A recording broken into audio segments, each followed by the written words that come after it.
মাঝে মাঝে রসিকতা করি, রাগটা করবেন না মা। এই জন্য তো বলি গো মা, যা কিছু করবেন গুরু ধরবেন।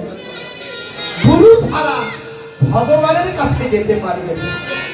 গুরু কেমন? গুরু হলো একটা দেশলাই কাঠি। দেশলাই কাঠি দেখেছেন?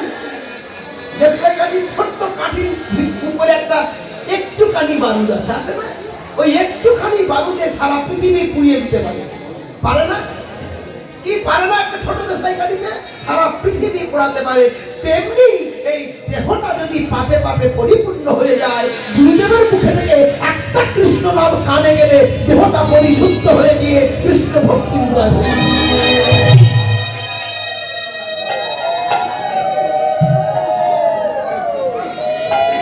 গুরু সেই গুরু, সেই গুরুকে ধরুন যে গুরুর কাছে কৃষ্ণ প্রাপ্তি হবে। হরে কৃষ্ণ। গুরু মেলে লাখে লাখে, শিষ্য নাহি মেলে একে। জানেন মা, এক রানীমা, তার স্বামী তাকে ভালোবাসে না। তার রাজা মানে রানীমার স্বামী রাজা সবসময় অন্য নারীর দিকে লক্ষ্য, তাই সে সবসময় কাঁদে। রাজা ঘরে ফিরে শুধু রানীকে মারধর করেন, শুধু কাঁদেন। আমার এমন জায়গায় বাবার বিবাহ দিল, আমার স্বামীর চরিত্র খারাপ, আমি থাকবো কি করে? সেই সময় ওই পথে এক বৈষ্ণব যাচ্ছে, সময় বহিয়া যায় প্রেয়সী।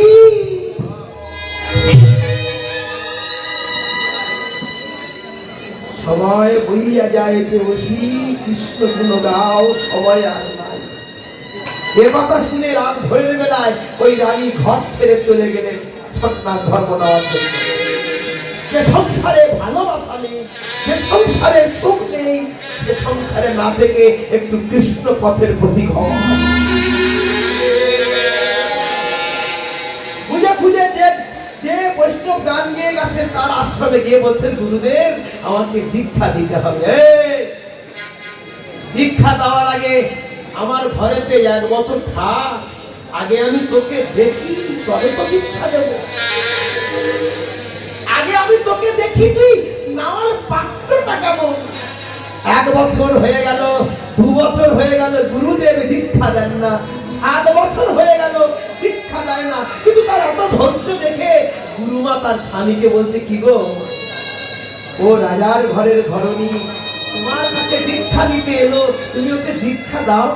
7 বছর পরে গুরুদেব বলছেন, গিন্নি ওর এখনো দীক্ষা নেওয়ার সময় হয়নি। তুমি বুঝলে কি করে ওর এত ধৈর্য?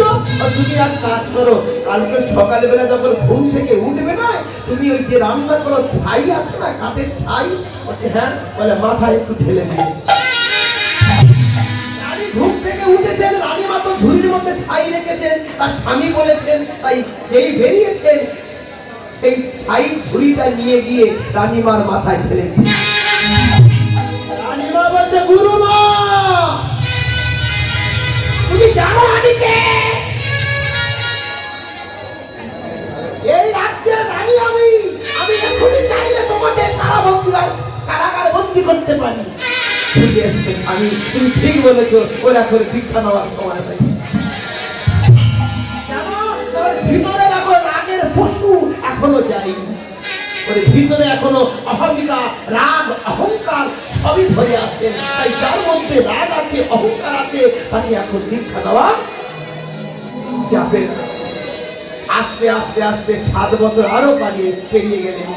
এবারে গুরুদেব বলছেন, গিন্নি এবার রানীমার দীক্ষা দিতে হবে। বলে কি করে? আগে যা দেখেছি এখন তাই দেখছি, আগে যেমন চলতো এখন তাই চলছে। বলছে তুমি প্রমাণ করবে। বলছে কি? এবার দীক্ষা নেওয়ার পাত্র হয়েছে, তুমি প্রমাণ করো। বলে কি প্রমাণ? তুমি আগুন ভর্তি ছাই ঝুড়ি করে মাথায় ফেলে দাও। হ্যাঁ, যে কাঠের চালে রান্না করতে সেই কাঠের আগুন আছে, আগুন নিয়ে সেই রানীমার মাথায় ফেলে দিয়েছে। সেই না ফেলে দিয়েছেন, রানীমা করজোরে বলছে, গুরুমা সামান্য আগুন দিয়ে কিছু হবে না,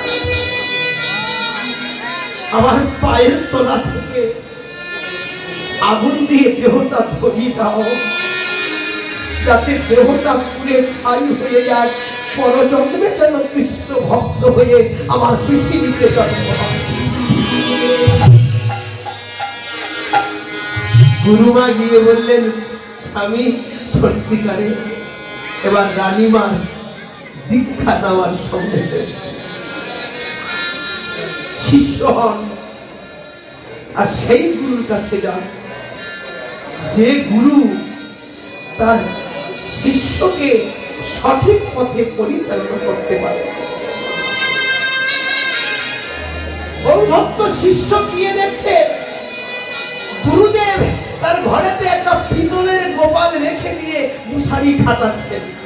শিষ্য গিয়ে বলছে, গুরুদেব এই পিতলের গোপালের কি মশা কামড় দেয়?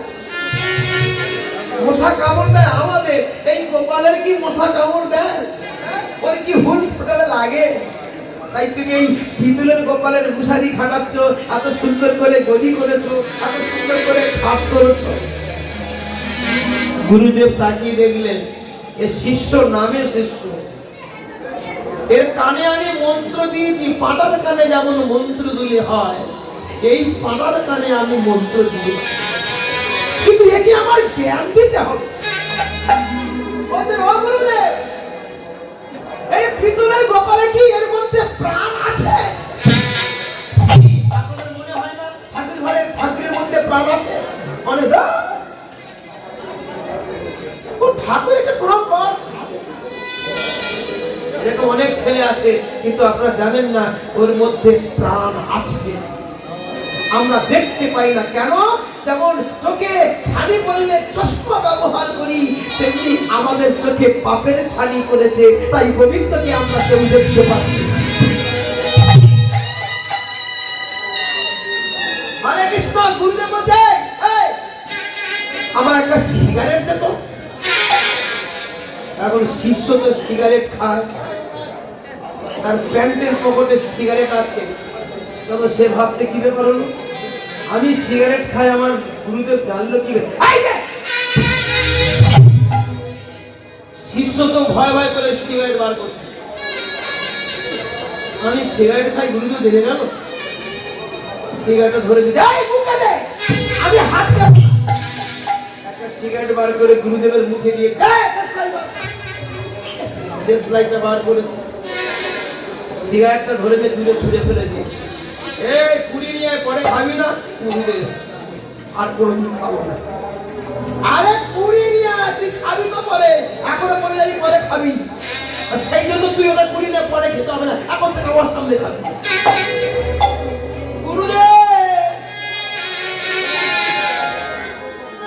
আমি যত নেশা করি তুমি জেনে গেলে, আর কোনদিন নেশা করবো না।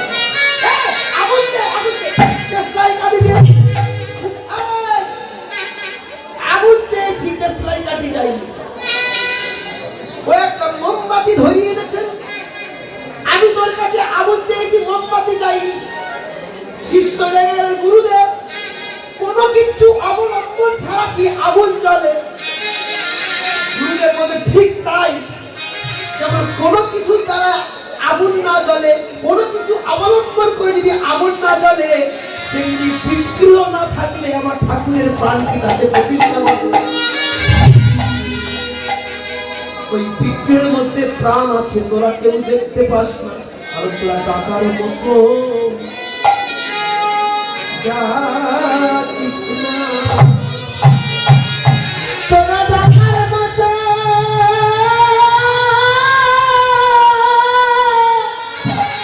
ডাকি